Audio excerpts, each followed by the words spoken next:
In 1948, as an 11-year-old, I collected the 1943 United States stamps issued for countries overrun by Germany. I believed then that all people from these countries were against the Nazis during World War II. As the teen years approached, my interest turned to activities other than stamp collecting, but this belief remained, and high school history classes added very little to what I had learned of the war. 35 years later, in the 1990s, I returned to stamp collecting, and I came across the French Legion stamps issued in 1943. The question then arose, how could these stamps be issued in France with the French colors during the Nazi occupation? The answer?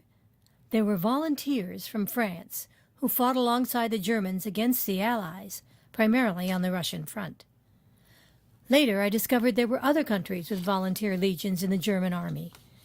After I read articles in various stamp publications and made use of the search features of the Internet, a new stamp collecting interest was born: the German Legion stamps of World War II.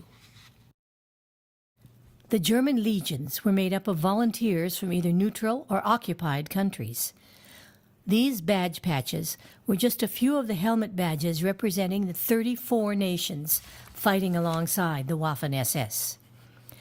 The Legion's ground troops reported to officers from their own countries who received their orders from the German High Command. With few exceptions, most of the legions would be sent to the Eastern Front, so that they did not run the risk of fighting their own countrymen in the West. In excess of 1 million of these Legion volunteers perished fighting the Russians.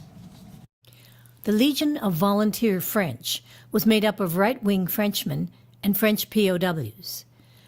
The actual Legion stamps issued had two general classes: Legion labels with no postal value, which were purchased by the volunteers and family members to be used on free franking postage, or semi-postal stamps, produced in the country that formed the Legion.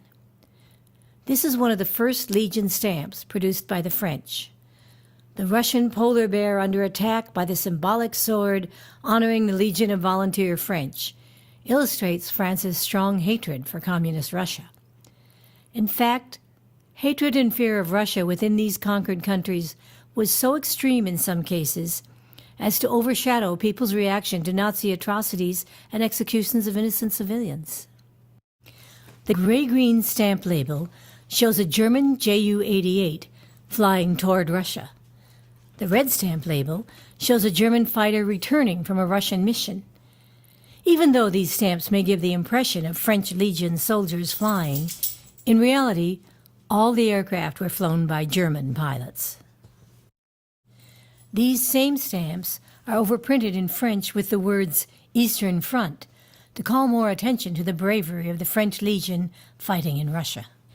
When the Tricolore Regiment was formed, it consisted of former French Foreign Legion soldiers. It was quickly absorbed into the Legion of Volunteer French. The blue stamp is an example of connecting past French glory with fighting on the Eastern Front against the Russians. One can almost feel the bitter cold of the Eastern Front that these stamps illustrate. They also foreshadow the way that history will repeat itself, as the Russian winter will again claim victory over the invading armies. There were 7,000 French volunteers. 800 survived. During the German occupation of Belgium, it was to the German advantage to foster ill feelings between the Dutch-speaking Flemings and the Walloons who spoke only French. These stamps honor the Flanders Legion of Dutch-speaking Flemish, who were allowed to join the Waffen-SS. The French-speaking Walloon Legion was allowed to join the regular German army, but not the Waffen-SS. Notice the absence of the SS on these Walloon Legion stamps. The German invasion of Norway took 1 month, in the spring of 1940. Hitler appointed Viscount Quisling head of the Norwegian Nazi Party, and later Prime Minister of Norway.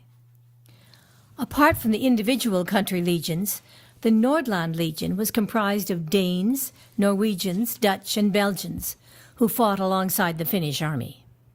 To show strength as a promoter of the Nazi cause, Quisling organized the Norwegian Nazi youth movement, similar to Germany's Hitler Youth.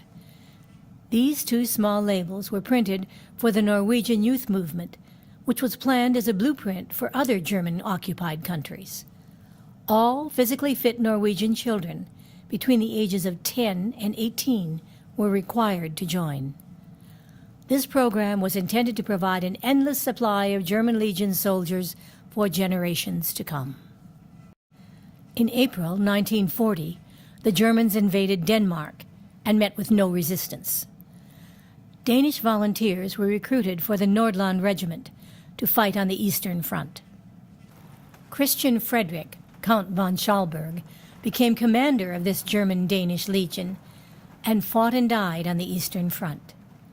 He received a state funeral in Copenhagen, attended by Danish government representatives, the king's brother, and 4 German generals. What I learned from collecting German Legion stamps. These legions, formed in the occupied countries, were highly motivated by their hatred for and fear of Soviet Russia. The legions from many of the conquered countries joined the German forces fighting on the Eastern Front, and with the youth program were intended to continue to supply good Nazi soldiers for years to come. Had there been no troops from the conquered countries to give up their lives and free up German soldiers for the fight in Europe against the Allies, 1 million more German soldiers would have been needed in the fight against Russia on the Eastern Front. American and Allied losses could have been far less, and perhaps the war in Europe could have come to a swifter conclusion. None of these facts were part of my youthful education. It was only when I started looking at German Legion stamps that I learned this part of the history of World War II. In the same way, my stamp collecting hobby has led to new interests and knowledge on a wide variety of topics. With today's technology and the use of the internet to search and share information on stamps and on the world, stamp collecting can entertain, educate, and enlighten at the same time.